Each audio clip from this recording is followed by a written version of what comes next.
Ouça agora uma palavra de fé e ousadia para o seu coração, com o reverendo Roberto Barnabé. Louvado seja o nome do Senhor. Graças a Deus pela vida de cada um de vocês. Louvado seja o nome do Senhor. Agora você pode aplaudir ao Senhor. Glória a Jesus. Ainda de pé, irmãos. Pega a sua espada. Ainda de pé, pega a sua espada. Abra em Lucas capítulo 22. O verso é o de número 39. Evangelho de Lucas capítulo 22. O verso é o de número 39. Vamos tentar fazer aqui uma leitura onde haja uma dinâmica entre nós. Uma leitura responsiva. Eu lerei os versos ímpares e os irmãos lerão os versos pares. Nós vamos ler até o versículo 46. Então você, para poder entender o que teu irmão está lendo, você vai fazer uma leitura que não precisa gritar. Só você ouvir o seu irmão, você sabe que você está lendo uma altura perfeita. Tá bom? Diz assim, irmãos, Lucas 22, a partir do verso 39. E saindo, foi como acostumava para o Monte das Oliveiras, e também os seus discípulos o seguiram.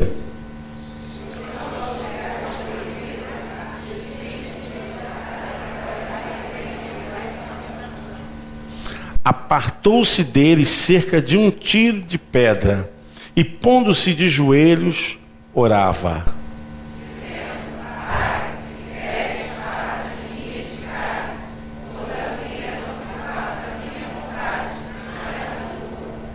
E apareceu-lhe um anjo do céu que o confortava.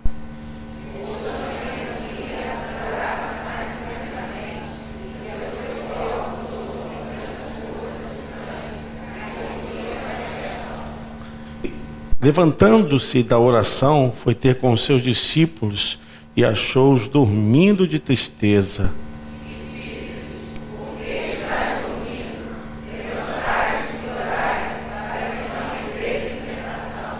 Amém. Você pode se assentar em nome de Jesus. É importante que você entenda que esse texto fala do maior mistério da humanização de Jesus. Esse texto, ele vai nos explicitando, escancarando a forma como Jesus veio viver entre nós. Nós podemos perceber que nessa hora Jesus não se exime, não está fora do cenário das atitudes e dos comportamentos e sensações humanas. Jesus já havia ceado com os discípulos e agora enfrentaria o pior algoz que ele poderia ter em todo o seu ministério. Era a sensação de receber tudo aquilo que ele iria passar. No Getsemane, o Jardim das Oliveiras, foi a antecipação de todo o sofrimento que ele passaria nas mãos dos pecadores, e com isso ele sentiu todos os agravos que viriam contra o seu corpo. Então no Getsemane, Jesus está completamente levando antecipadamente as nossas dores. Getsemane, o lugar da prensa das oliveiras, das azeitonas. Ali se amassava as azeitonas. E não é diferente, porque se trata do momento em que Jesus está sendo também amassado por essas envergaduras antecipadas que vêm contra a sua própria memória. E a Bíblia fala que ele foi orar. Gente, o maior ministério que o crente pode ter é o ministério de oração. O ministério de oração. O ministério de oração é o sustento para a vida de cada crente, de cada homem de Deus e mulher de Deus. Você deve experimentar esse ministério em sua vida. O próprio Senhor Jesus Cristo não abriu mão desse ministério. Mesmo sendo Deus, ele não se usurpou ser igual a Deus, e nesse momento, ele age como quem quer receber a força de Deus, porque somente através da oração que nós recebemos força e capacidade para enfrentar o insuportável. Quando Jesus estava orando ali, ele não está orando pelas pessoas, ele não está orando, intercedendo pelos seus discípulos, ele está orando por sua vida. Ali o cenário não é em relação aos outros, mas a si mesmo. Ele ora por ele mesmo. E não vamos entender que pelo fato dele ser Deus, sabedor de todas as coisas, que não pudesse pedir ajuda. Esse texto é a maior grandeza da humildade em relação à humanização de Jesus, quando o próprio Deus se encarna e pede ajuda. Que interessante. Se vocês lerem agora com cuidado, vocês vão entender o que eu estou falando. O texto fala claramente: e saindo foi como acostumava para o Monte das Oliveiras. E o que diz o texto? E também os seus discípulos o seguiram. Jesus precisava de amigos de oração. E quando esses amigos estavam dormindo, pela questão do cansaço e do desgaste físico e emocional, Jesus chama a atenção deles para eles ficarem junto com ele naquela hora. Jesus estava passando por uma agonia muito grande. Ele passou por esse sofrimento para mostrar que a sua missão precisava sofrer por nossas culpas e os nossos pecados.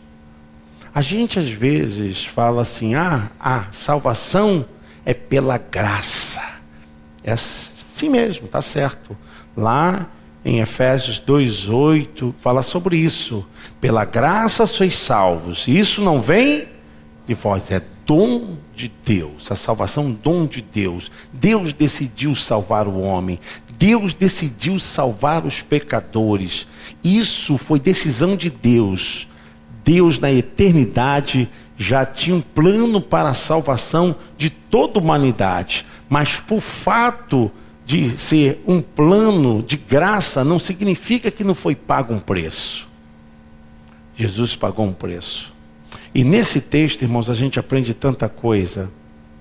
Porque quando a gente está num estado que consome a nossa energia, num estado que tira as nossas forças, que nos deixam abatidos, uma situação, seja ela qual for, é tão importante a gente aprender aqui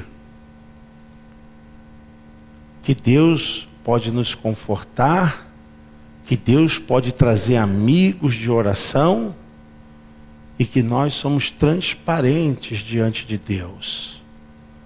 Deus conhece, Deus prescruta a nossa alma, Ele incursiona o seu olhar, Ele sabe. E a grandeza desse texto é que Jesus não esconde nada do que estava passando naquele momento para o seu Pai. E ele diz: o estado é de agonia. Se vocês prestarem atenção, mais uma vez, o texto fala que ele estava ali no estado de agonia. O texto em Marcos diz que ele está em agonia ele está em angústia. Marcos fala que Jesus estava em angústia. Angústia crônica, angústia forte. Significa que Jesus entrou em depressão. Depressão. E ele começa a orar. É tanto importante esse estado que Jesus se encontra, que Deus manda um anjo confortá-lo. Não foi uma angústia qualquer, não foi um sofrimento qualquer. Lucas é o único que registra esse fato de Deus enviar um emissário divino para se aproximar de Jesus. O texto fala bem claramente, dizendo: Pai, se queres, passa de mim este cálice. Verso 42. Todavia, não se faça a minha vontade, mas a tua. O verso 43. E apareceu-lhe um anjo do céu. Fazia o quê? Quando alguém está em sofrimento, quando alguém está triste, quando alguém está precisando de ajuda, qualquer pessoa que se aproxima desse que está sofrendo, abraçando, dando palavras de ânimo, fazendo com que a pessoa sinta realmente seguro. O anjo não foi ali por ir. Ele foi ali porque Jesus tinha uma missão. E a Bíblia diz que o anjo foi confortá-lo. Deus sabe muito bem nos ajudar na hora de angústia. Por isso que o Salmo 91 diz que ele é socorro bem presente na hora da angústia. E não é só um Deus presente, porque não tem barreira, não tem dimensão que possa nos separar desse Deus, é socorro presente. Então, ele envia um anjo, porque Jesus precisava ter um conforto que só pudesse vir do Pai, que só pudesse ser celeste. Ele estava com seus discípulos, mas não estava recebendo o que era necessário. A Bíblia diz que ele ora intensamente. A oração que Jesus faz é uma oração diferente. Não sei se algum dos irmãos aqui já fizeram algum tipo de oração que pudesse misturar suor com sangue. Eu nunca tive essa sensação. Nunca passei. Se alguém passou aqui, é até bom, né, saber dessa experiência. Mas o que nós sabemos que quando chega a um estado desse, de arrebentar com os vasos capilares e de criar uma pressão interna tão grande, de dar esse derrame, só significa aquele sofrimento tão grande que ele passa antecipado pelo mundo. E a Bíblia diz que ele ora intensamente, ora porque a oração dele deveria vencer as ideias opostas ao plano que Deus tinha na vida dele, que o Pai tinha para a vida dele. Ele tinha que cumprir o plano do Pai, mas, portanto, a sua natureza humana estava já recebendo todos os danos e tudo aquilo estava auferindo que dores na alma. E a Bíblia diz que então ele orando intensamente, suava, e então ele começou a gotejar gotas de sangue. Verso 44 diz: e posto em agonia orava mais intensamente, e o seu suor tornou-se em grandes gotas de sangue que corria até o chão. E a gente percebe, irmãos, que quando eu falo isso, eu não falo algo porque não sinta. Eu acho que todo cristão tem que ter conhecimento que o Evangelho, ele está acima das nossas emoções. O Evangelho de Jesus, o Evangelho que alcançou a nossa vida, nos curou, nos libertou, e nós estamos agora servindo acima das nossas emoções, amém? Porque tem muitos momentos na tua vida que você já passou, que você já está passando, ou que você passará, que dores terríveis vão tocar na sua alma. Porque os problemas da vida não passarão, irmãos. Os problemas nós enfrentaremos todos os dias, as dificuldades, os dilemas, os erros e aquilo que colhemos por errado sempre vai tentar chegar à nossa vida, ao nosso ser. O apóstolo Paulo mesmo fala em Timóteo capítulo 4, verso 7: temos, porém, um tesouro em vaso de barro, para que a excelência seja de Deus e não de nós mesmos, porque Paulo qualifica o ser humano como um ser limitado, conflitante, um ser que passa por transigências terríveis, que enfrenta coisas nessa vida que fazem chorar, que tira o fôlego, muitas vezes, da respiração, ou altera as palpitações, altera a condição cardíaca. Nós vivemos num tempo, irmãos, que tudo tenta abalar o nosso emocional.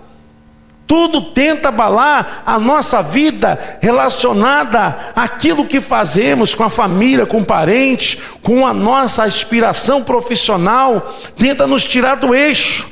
Olha, se o próprio Senhor Jesus Cristo, nesse momento, teve um problema emocional, como nós não passaríamos pelo problema dessa vida? Todo crente tem que saber que ele serve a um Deus que está acima das emoções. Porque se eu servir a Deus pelas minhas emoções, ou você servir a Deus pelas suas emoções, você não estaria aqui, pastores não estariam aqui, porque todos eles apresentam problemas, todos eles apresentam alguma dificuldade. Nós não estamos aqui porque tudo nos vai bem, porque tudo está tranquilo. Nós estamos aqui porque nós vivemos na fé em Jesus, irmãos. Porque Deus nos salvou e agora nós estamos vivendo na fé.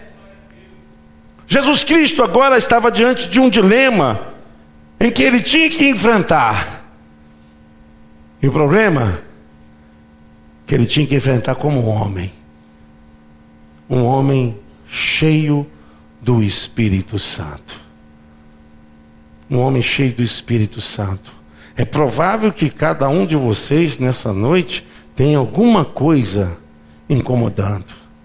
Tem alguma coisa que vocês estão orando, que vocês estão pedindo para que Deus possa remover. Mas você está preparado para o que eu vou falar?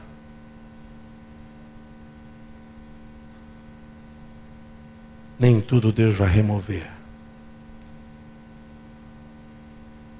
Existem coisas que Deus vai permitir. Existem coisas que nós temos que atravessar confiando que temos um Deus acima de todo sofrimento, de toda luta. As pessoas esperam uma igreja salva e remida pelo sangue de Jesus. Não uma igreja que esteja festejando uma vitória aqui, uma vitória ali, por causa de um bem material. As igrejas estão voltadas a falar de que a igreja não passa por isso, por aquilo. Nós passamos. Se eu fosse relatar para você, e algum grupo que anda aqui comigo já faz anos, fôssemos relatar o que nós já vivemos aqui nessa igreja, nós já choramos muito, muito, muito, não é pouco não, muito.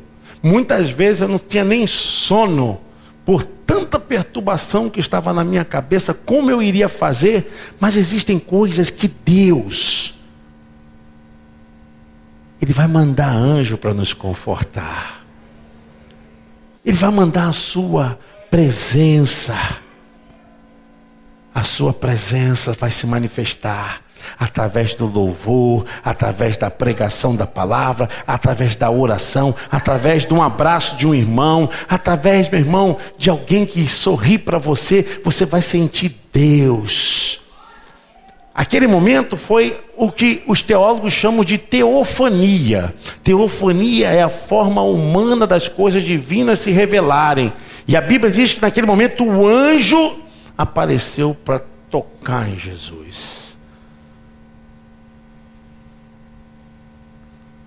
Olha quantos anjos Deus está mandando aqui essa noite. Você pode abrir o seu braço assim, você vai bater em alguém. Se você abrir assim o teu braço, você vai tocar em alguém.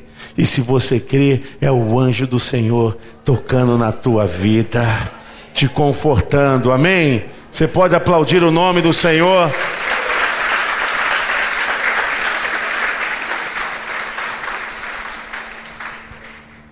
Jesus passa e ele não esconde a sua humanidade. Ele diz aqui: Pai, se possível, passa de mim. Jesus pediu: Deus, se tem outra forma, se tem outra maneira,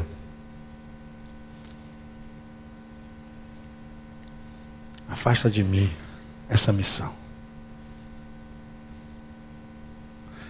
A gente vê a luta que nós passamos internamente. Nós passamos por conflitos internos muito grandes. O apóstolo Paulo fala em Romanos capítulo 7, verso 15: o que faço é o que não quero, e o que quero é o que não faço. Vivo nessa luta. Paulo fala em relação à lei e à graça.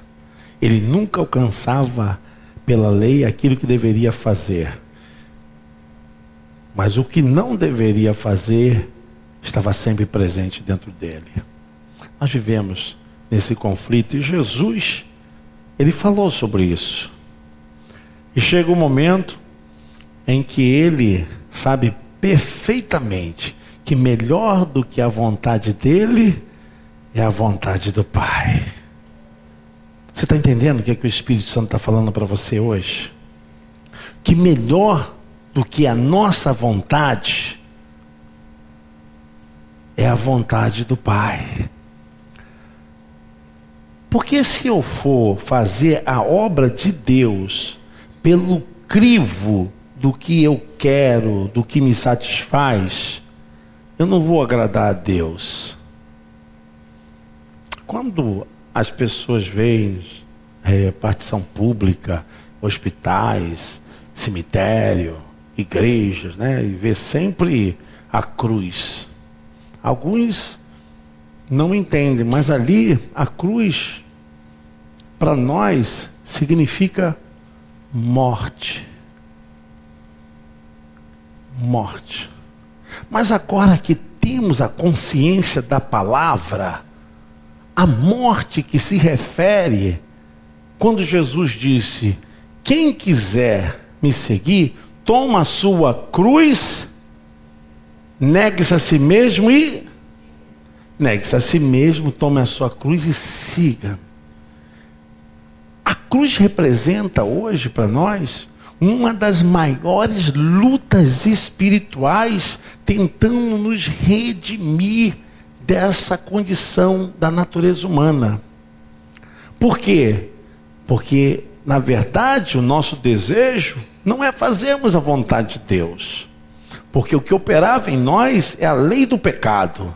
Mas agora que estamos em Cristo, reside duas forças dentro de nós. Então a cruz se trata de morte. Mas não é de morte física.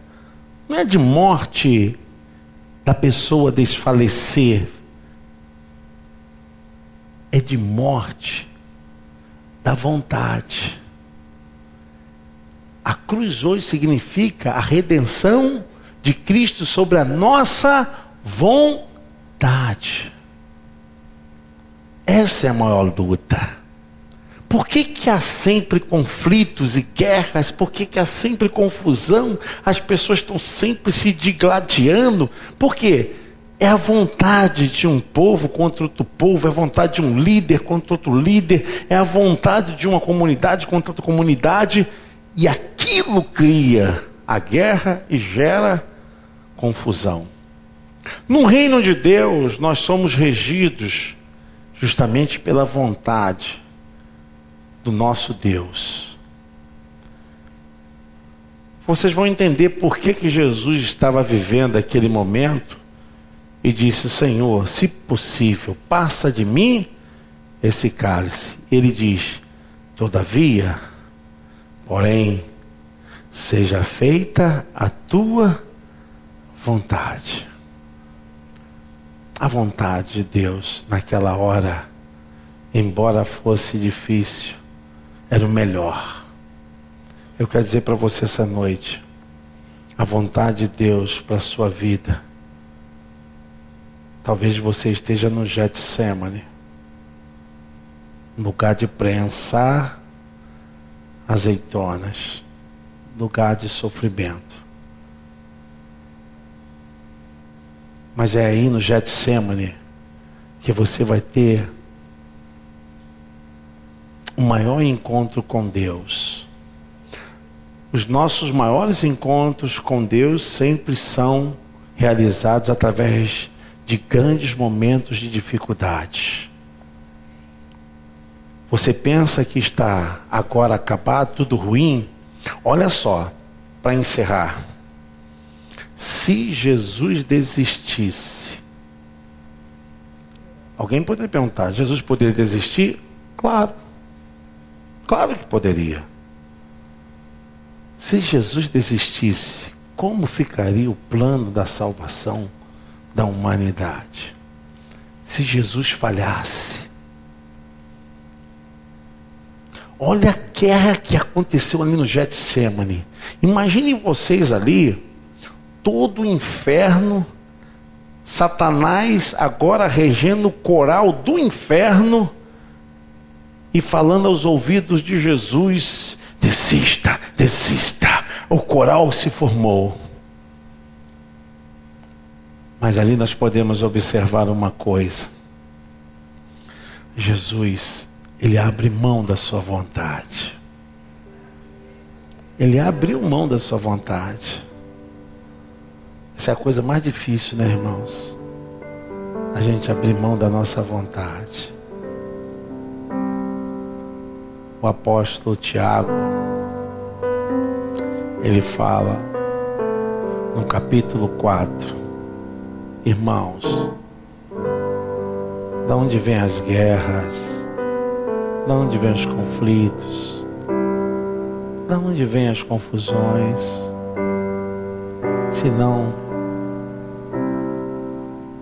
dos vossos próprios deleites, prazeres, vontade.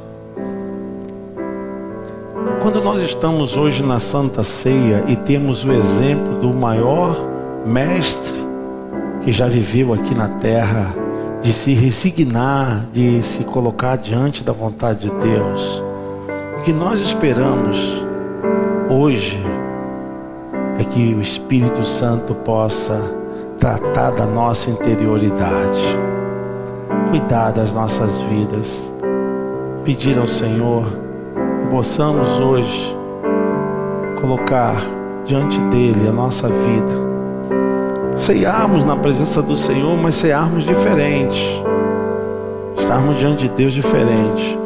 Eu tenho falado para Deus o seguinte: Senhor, que eu possa me converter todos os dias. Eu peço a Deus: Senhor, tenha misericórdia de mim, porque ninguém aqui é bonzinho, irmãos, ninguém aqui é santinho. Nós estamos buscando a santidade, mas pela misericórdia de Deus nós somos o que somos por causa do sangue de Jesus Cristo. Amém? Você pode aplaudir o Senhor?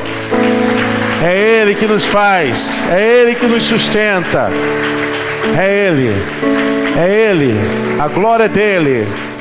Não tem aqui ninguém melhor nem pior. Nós somos todos servos do Senhor. João 16:33, Jesus falou: no mundo tereis aflições, tem de bom ânimo. Esse teu Getsemane, como de Jesus, está apontando para uma grande vitória. Amém? O Getsemane era o caminho que Jesus tinha que passar para conquistar a vitória fatal, final, na cruz do Calvário. O Getsemane tinha que aparecer para provar que Ele era um Deus de amor, Ele era um Deus que se entregou. Ele tinha todas as chances e todos os motivos naquela hora para desistir, mas Ele quis fazer a vontade do Pai. Às vezes eu fico olhando e vendo esse texto e penso: Jesus deve ter visto uma visão depois da crucificação. Eu creio que Jesus ali no Getsemane, orando, ele viu os horrores e aquilo afetou a sua alma. Mas também Deus mostrou o fruto do seu penoso trabalho. Deus mostrou. E é grandioso esse momento, porque quando você lê em Isaías, Isaías é um profeta que ele profetiza o sacrifício de Jesus 700 anos antes de Jesus nascer. Por isso que eu digo isso, que Jesus ali no Getsemane, ele viu a obra do seu penoso trabalho, ele viu o fruto da sua dor. O verso 53 de Isaías, a partir do versículo 10, diz assim: todavia o Senhor agradou moê-lo, fazendo-o enfermar. Quando a sua alma se puser por expiação do pecado, verá a sua posteridade, prolongará os dias, e o bom prazer do Senhor prosperará na sua mão. O verso 11: o trabalho da sua alma ele verá e ficará o quê? Com o seu conhecimento, meu servo justo justificará a muitos, porque as iniquidades deles levará sobre si. Louvado seja o nome do Senhor. Eu creio, irmãos, que ali no Getsemane, Jesus viu além da crucificação. E quando ele viu além da crucificação, ele viu você, viu eu, viu a igreja de Nazareno de Olinda. Ele não desistiu, porque eu vejo a obra do meu penoso trabalho. Eu vejo gente sendo levantadas, os coxos se levantando, espiritualmente os caídos se erguendo. Eu vejo gente partindo de vários lugares para buscar a minha presença. Ele viu. Por isso nós estamos aqui, porque mesmo na angústia, mesmo na dor, Ele continuou tendo prazer em fazer a vontade do Pai. Prazer.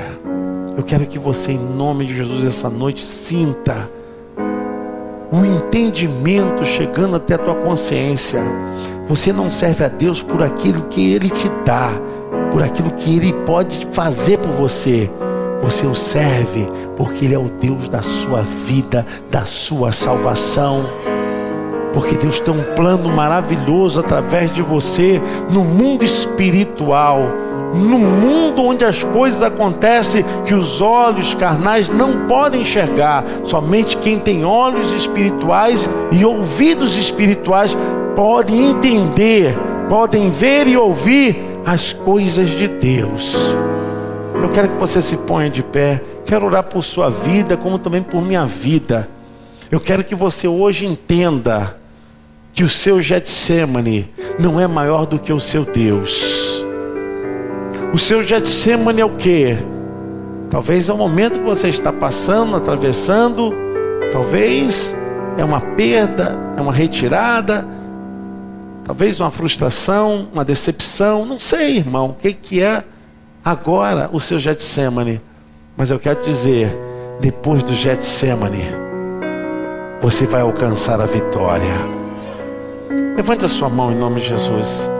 Senhor Deus e Pai, Senhor, sobre nós agora está o Teu Espírito. Senhor, renove a força dessa igreja, desse povo. Senhor, haja agora com poder. Agora eu quero orar para que haja avivamento, haja, Senhor Deus, uma envergadura tão poderosa da Tua graça sobre as mentes, sobre os pés, sobre os braços. Senhor, toca no coração, e que o espírito de tristeza agora possa se render ao espírito daquele que é maior, aquele que é maior do que a morte, maior que o inferno, maior que o diabo, aquele que tudo pode. Oh Deus, se alguém aqui precisa de conforto, de ajuda, Senhor, eu creio que o Senhor vai enviar anjos, porque não existe nada difícil, Senhor. Talvez esse irmão está pensando que não vai conseguir, não vai terminar, mas o Senhor vai te ajudar. Você não está sozinho nessa luta não, meu irmão. Deus está contigo. Deus está contigo. O Senhor possa te abençoar agora, te ajudar. Entrega esse problema nas mãos do Senhor. Diga: Senhor, seja feita a tua vontade. Diga mesmo para Deus: seja feita a tua vontade. Diga mesmo ao Senhor, diga mesmo de coração, diga mesmo de coração. Você vai receber uma unção tão forte que você vai ver aquilo que Deus vai fazer na tua vida através dos olhos espirituais agora. Você vai enxergar agora. Você consegue enxergar. A dor não é capaz de embaçar, não é capaz de tirar o que Deus tem para você, o que Deus preparou para você. E Ele te ajuda nessa hora, Ele ajuda a cada um de nós. Lachou de cantaraias. Mas toma a tua igreja, Senhor, e abençoa, Senhor Deus. Abençoa, Senhor Deus, em nome de Jesus. Manifesta a tua graça, Jesus. Manifesta, Senhor Deus. Manifesta, Senhor Deus, o teu poder.